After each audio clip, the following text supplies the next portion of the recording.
It came without chocolate. It came without ham. It came without eggs, bunnies, or lambs. Now, the Grinch thought a thought he had not thought of before. What if Easter doesn't come from a store? What if Easter, he thought, means so very much more? Well, welcome to Knox United Church and to the service of worship on Easter Sunday. My name is Cheryl Kinney Matheson. I'm really delighted to be here this morning.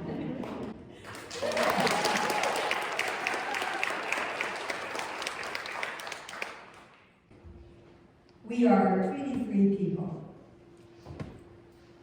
When we gather on the traditional land of the Anishinaabe and Métis peoples, who have been good stewards of this land for a very, very long time. Miigwech. As a church, we strive to live with respect in creation and to live in right relationship with all who dwell on this land. And so let us now focus our attention on the Christ candle.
Let us pray. God of dark evenings and dawn's first heartbeat, we enter into this day searching for, longing for hope in a world where we see despair, love in a world where we see hatred, and the startling surprise of presence that assures us that all that is seen is not all that is, and that Christ rises amongst us to bring us into a new day. On this Easter Sunday, may our hearts be open to see and receive. Amen.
together today because I do see some kids who, if we were a few years ago, would have been in the godly playroom here at Knox.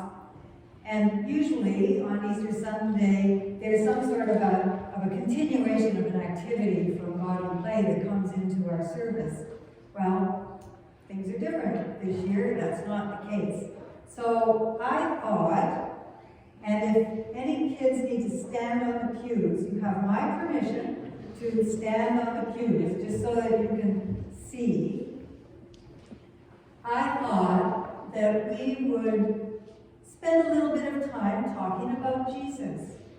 And I have 5 things in my bag that will help us to remember some really important things about Jesus' life. So you don't need to, put up your hand or do anything like that. If I ask a question, just shout it out. And that can be for little ones or bigger ones. So let's look.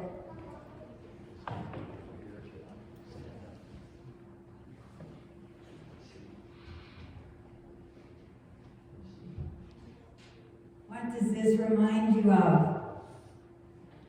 Something in the story of Jesus. What does this remind you of?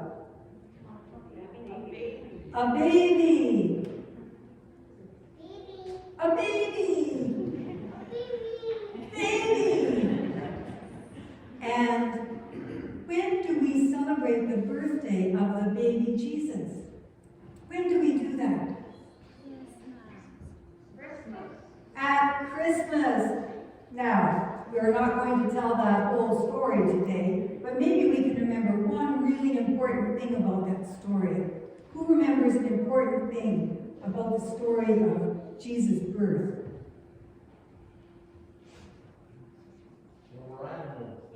There were animals there. There were animals there because Jesus was born in a stable. The thing to remember is that Jesus was poor. Jesus was born into a poor family. Now, Brenda.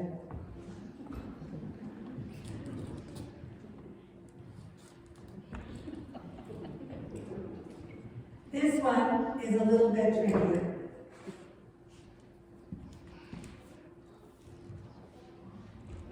Anybody have any guesses? What is it? A scroll! You got it! What's a scroll? What's a scroll? Well, here's something you may not have thought of before. Can you imagine that way back when Jesus was a kid, there were no computers? There weren't even books.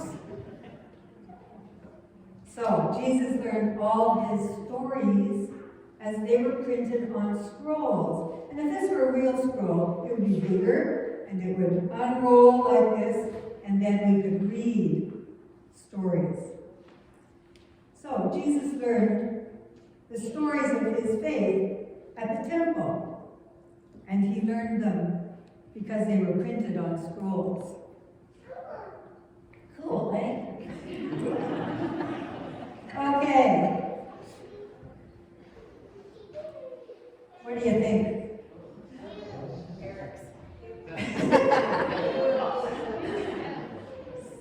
Sandals. Why have I got sandals here?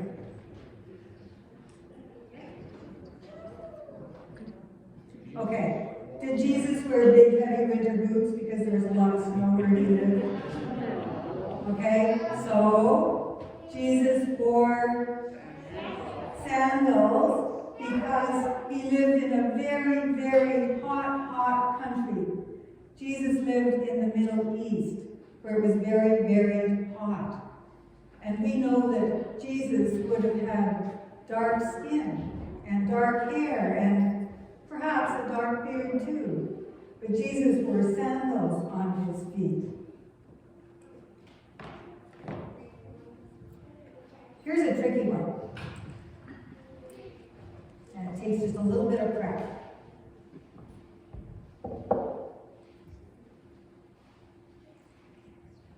on the balcony might actually have the best view on this.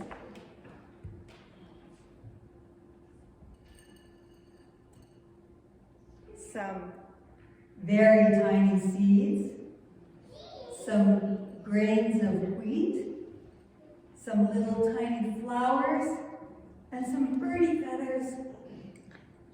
Now what do they remind you of?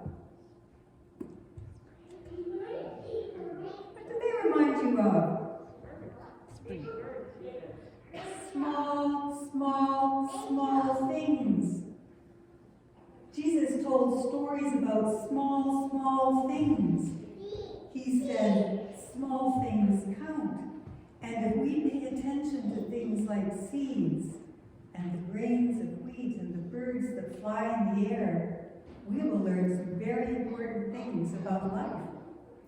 Small things. One more.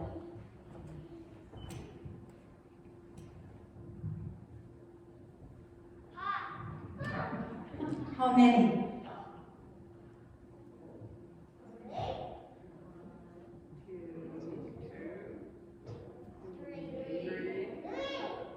Why do I have 3 hearts? And I know it sort of looks like a clover. That's unintentional. Why do I have 3 hearts? The Trinity? Good idea. But that's not the one I was looking for. Jesus taught us 3 ways to love. Jesus taught us to love God, to love ourselves, and to love everybody else. So how would you like to do those actions? Hey, how would you like to do those actions? Jesus taught us to love God, to love ourselves, and to love everybody else. Good stories about Jesus. Now you'll notice I have another bag.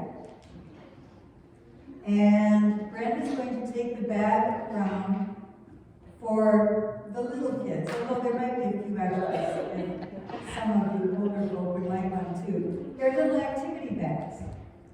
And so there's something to draw, there's some stickers, and you can kind of entertain yourselves for the next little while. And I've been told to let parents with very young children know that the nursery room is open and available.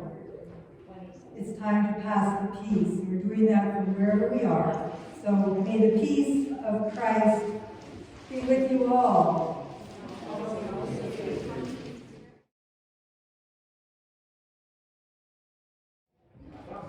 Good morning. Good morning. The only thing that I want to make sure and say today is that we have 2 very important congregational meetings happening next week. Is the first at 1 p.m. and that is to hear a report from our ministry search committee who have recommendation to make to us for hiring our next ministry staff person. And so that's very important to hear. We will try and offer that meeting as well on Zoom for those who have difficulty physically getting here. The following week, May the 1st, is the general annual meeting at which we'll discover what we need to know about everything else. And in our next steps of ministry here at Knox, and what's been going on while we've been unable to be together. So reporting in from all the work that's behind the scenes and making decisions about the new and the next. So please mark your calendars. That meeting would happen immediately following the service here. And again, we will attempt to offer it by Zoom so that you will have those options. Because we can see you on the screen during Zoom meetings, we can see your vote for things, and that's a new ability. So yay for technology, on which we've become so dependent. Good morning. Just we wanted to talk quickly about offering. We don't do the traditional passing of the offering plates anymore, partly because we haven't met in person for the longest time, but also given everything that's going on, it makes sense not to do that. So in lieu of that, there are boxes at the back of the sanctuary if you want to leave an offering there. I think there might be a box in the vestibule at the back as well. For times when you're not here in worship, if you want to leave offerings, there's also a slot on the choir room door that you can put offerings through there. Or, as always, par is an option. That's probably the easiest and most consistent for us. But the work of the church continues, the needs of the church continue, so we do encourage you to continue with your offerings in whatever way makes sense. And in addition to financial offerings, help in blood and sweat is always appreciated as well. So in any way that you feel that you can help, it's always more than welcome. Thank you.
Let us take a moment of quiet to prepare ourselves for the reading of Scripture.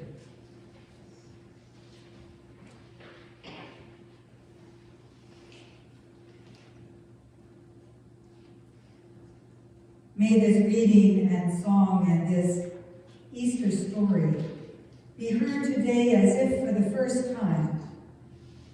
May we open our hearts to move with Mary, lifting our hearts from sadness to recognition. Amen. Our psalm reading is Psalm 42, which can be found on More Voices 766, but I believe it is before you.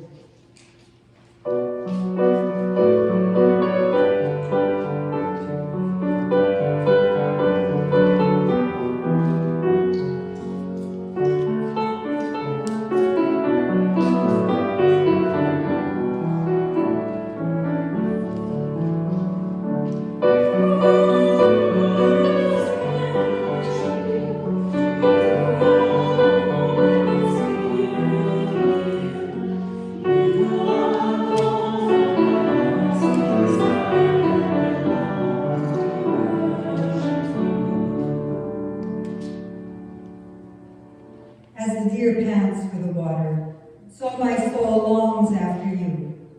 You alone are my heart's desire, and I long to worship you.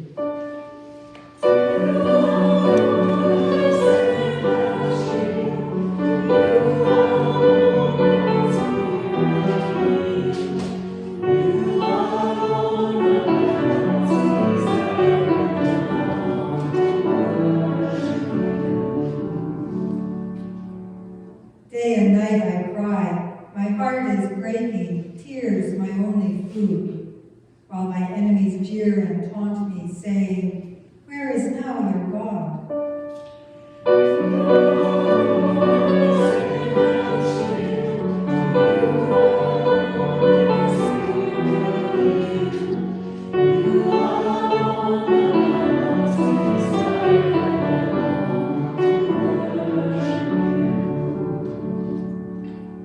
Why am I so sad, so troubled?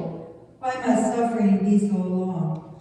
I will hope in you, my God and Savior, praise you with a song.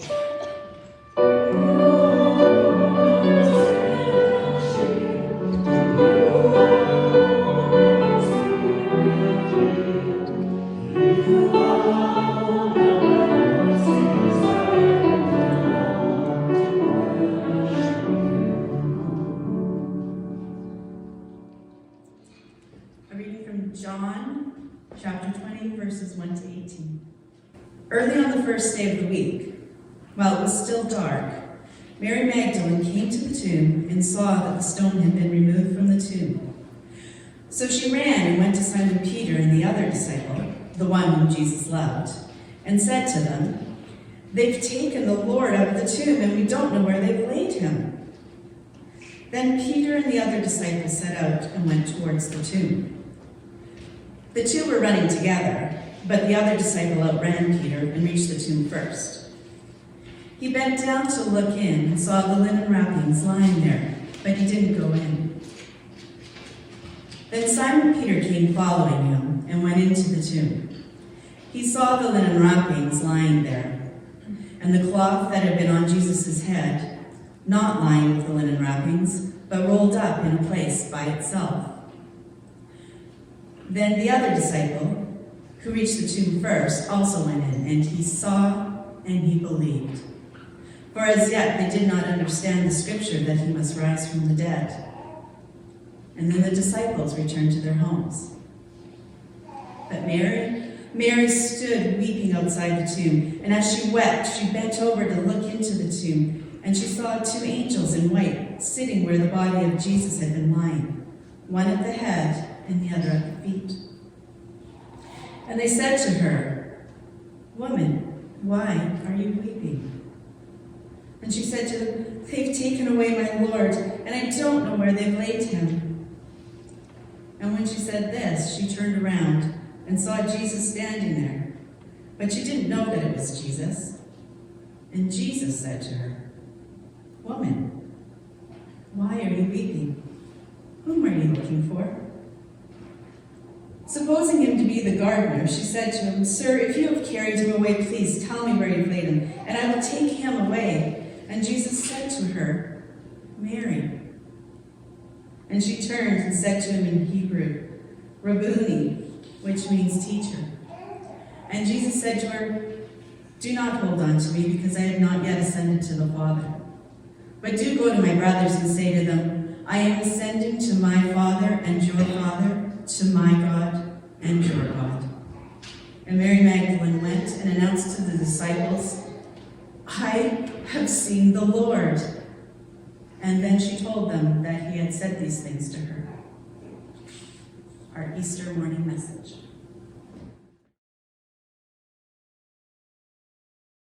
Easter Morning in Wales, a poem by David White.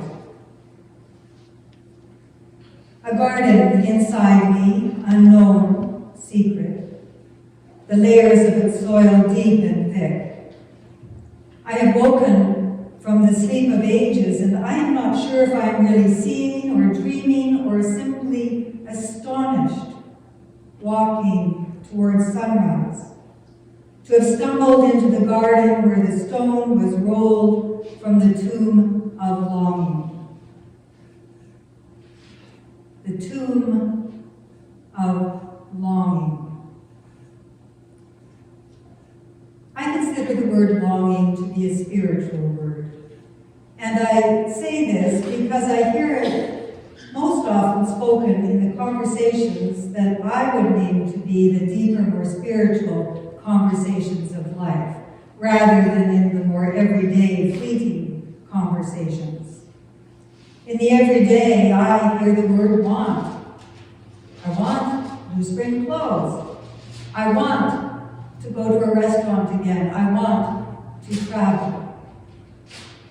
I also hear the word need. I need a hip replacement. I need to pay more attention to my health.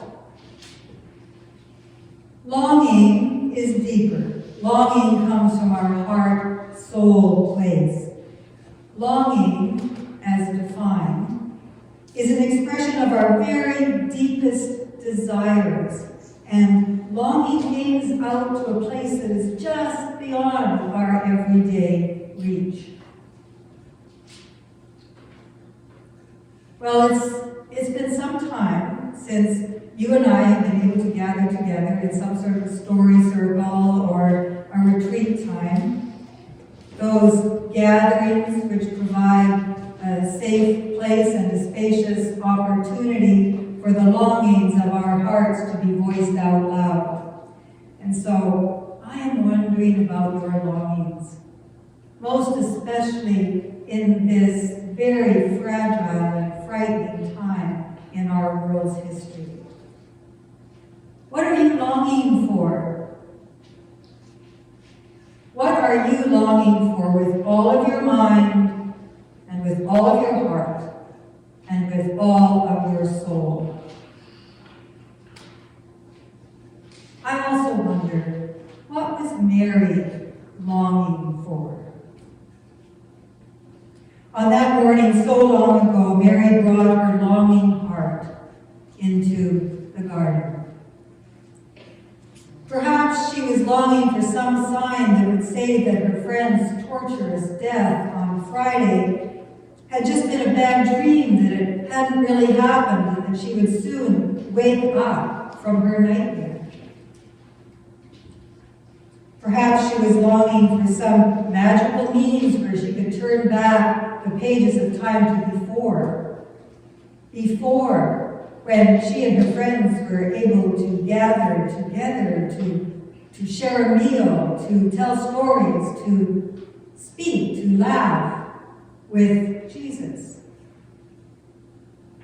Perhaps she was longing for a time in the future when peace would be restored to her country. A time without Pilate, their puppet oligarch governor, who jumped to the demands of power-hungry Tiberius. Perhaps she was longing for a time when his cruel claws would no longer have a stranglehold on her country. Perhaps Mary's longing was that she would be able to live with enough and with dignity in a safe place. Perhaps on that morning, all of these longings were wrapped up tight inside Mary, wrapped up tight as a body gets wrapped up for burial, stilled and enclosed. Because in Mary's world, to let those longings out of their tomb place, to express out loud her longing for peace and for safety and for a just leader would be dangerous. That's why her friends were hiding, for fear that what had happened to Jesus would also happen to them if they ventured out to express and to act on their longings. And so, on that morning so long ago, Mary brought her longings into the garden, carried deeply inside of her, in her heart. And then it happened. The Easter moment happened. Her name was spoken, Mary, and she responded, Rabboni. In this Kairos time moment, the risen Christ was seen and heard and recognized. He is risen, she later proclaimed to her friends. An Easter moment does not come from a store. An Easter moment means awakening, life, recognition, love, hope, and so much more. And then the Easter moment happened for the walking disciples and the seaside breakfast eating disciples and for Thomas, and then again and again and again, down through time to so many very ordinary people who recognize the aliveness of Jesus in their world.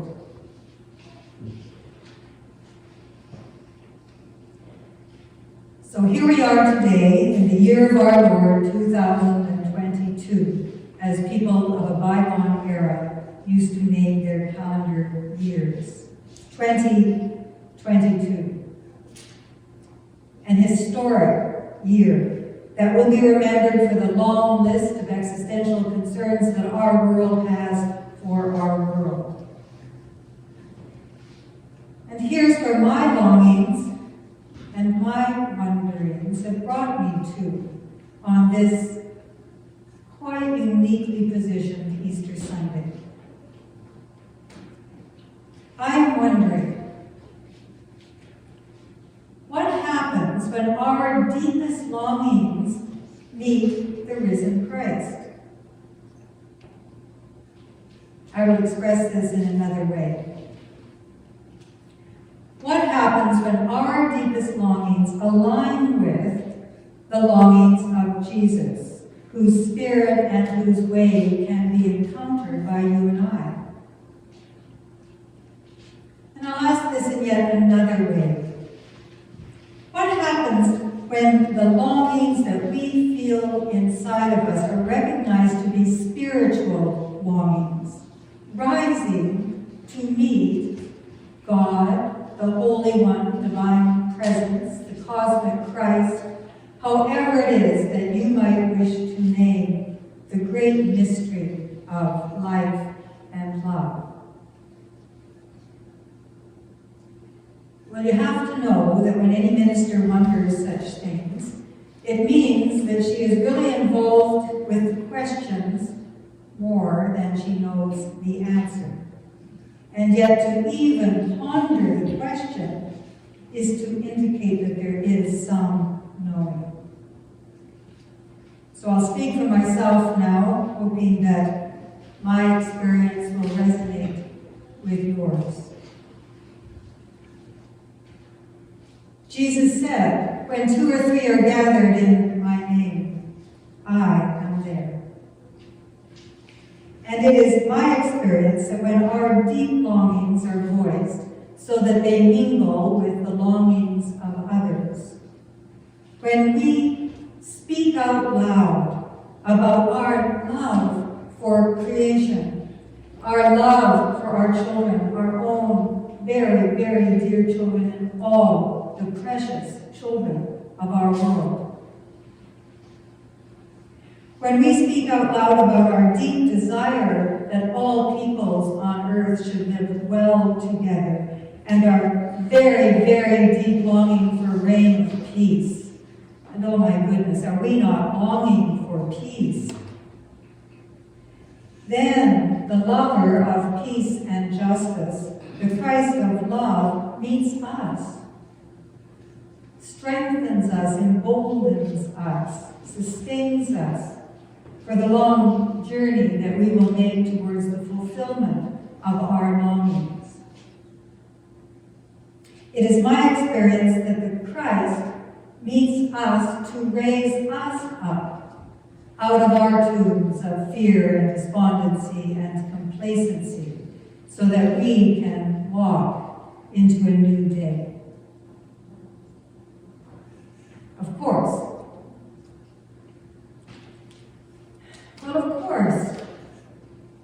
chocolate is yummy. Glazed ham is too. And Easter eggs, bunnies, and lambs make this day fun for me and for you. Now here's the last thing I will say in my Easter offering this day. Your longings are precious. Your longings are precious to be handled with care. Your longings are sacred for the world and its repair. As church, let's open the tomb, our longings set free. Let's so we can fully be stewards of land and mercy, disciples of care, the actions of apology we most definitely will bear.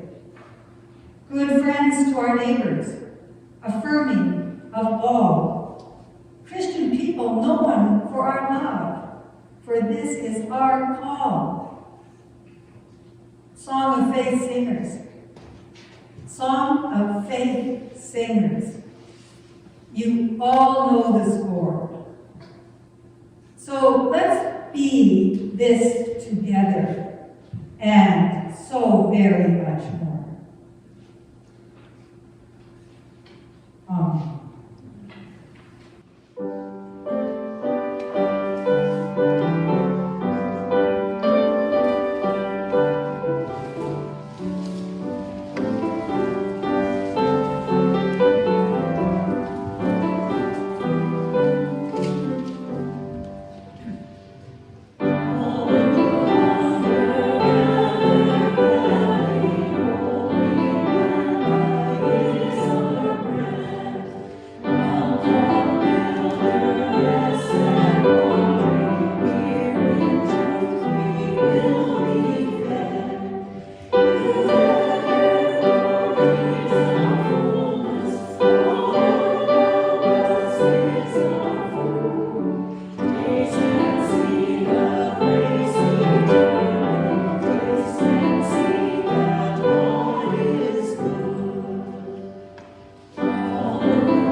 It feels so good to be able to come to this table once again.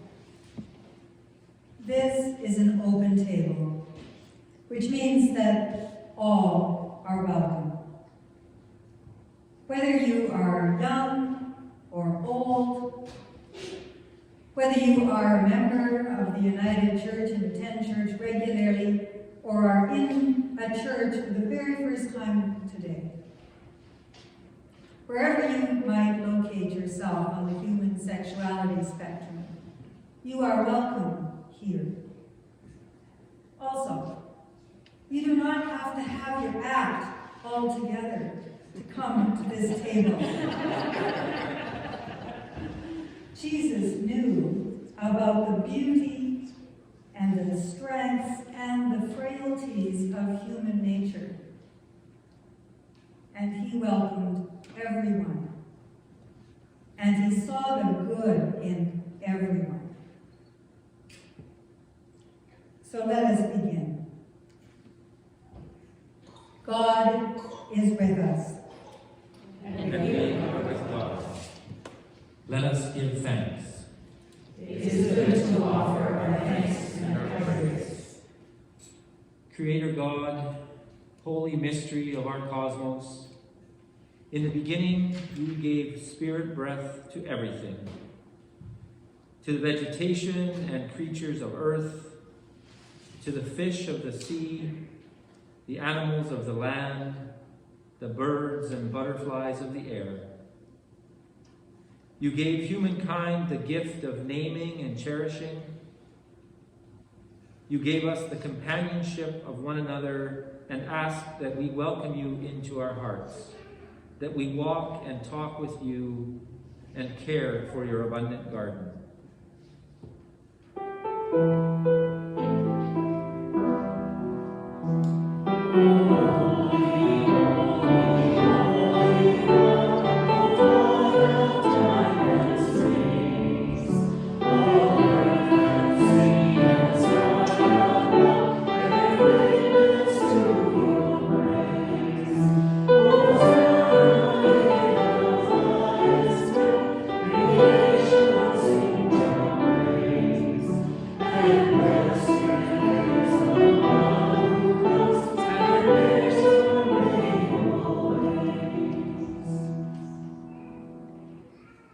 Through Sarah and Abraham, Moses and Miriam, and others of old, you called us into freedom, welcoming us into your land of promise.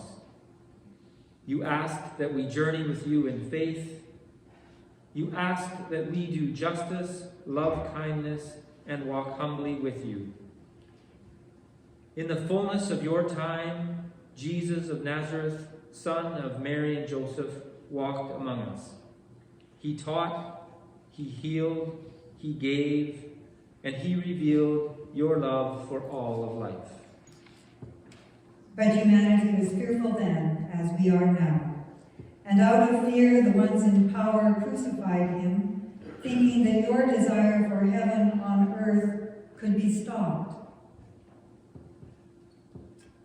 So at this table, we now remember that on the night before Jesus died, he shared a meal with his friends. And at that meal, he took bread. And after giving thanks, he broke the bread, saying to his friends, "This is my body broken for you. Whenever you eat bread, remember me." In a similar manner, he took a cup of wine, and after giving thanks, he said, "This is the cup of blessing, my life poured out for you. Drink from this cup and remember me." From the dark, Jesus was raised from death.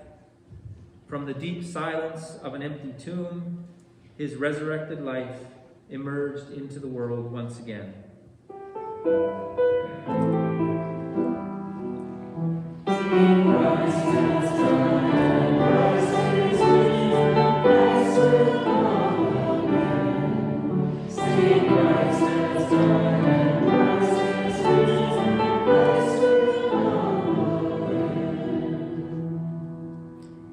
Creator God, holy mystery of our cosmos, breathe your Holy Spirit upon us this day, that we might live a life beyond our imagining, a life of resurrected living. Creator God, holy mystery of our cosmos, breathe your Spirit on these gifts of wine and bread, which are sign and symbol of Jesus' life and love. In faith and by the unity of your Spirit, may we be one with Christ.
in a time of great world tension.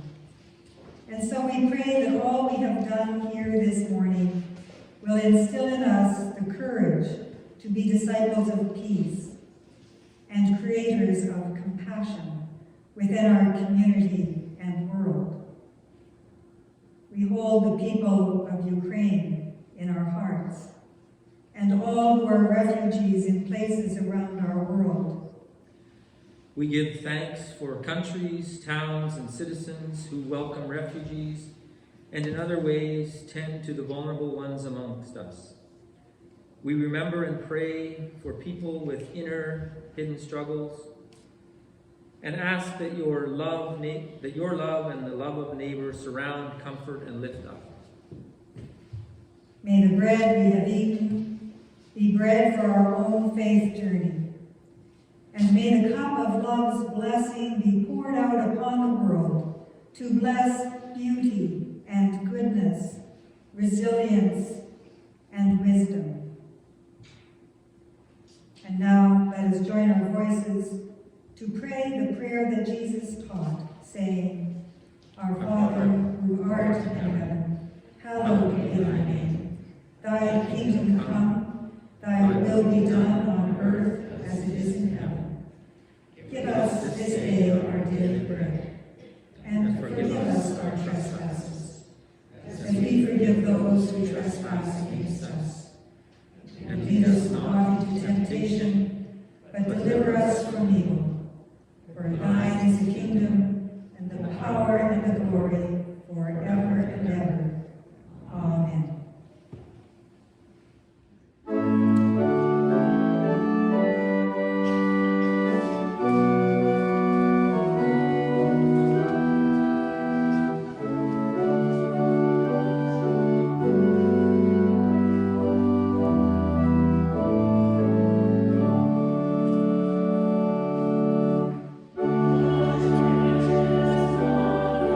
Amen.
And now may the blessings of God who created and is creating, the blessings of Jesus who has shown us a way of love, and the blessings of the sacred spirit of life rest gently upon each one of us this day and be with us forevermore. Amen.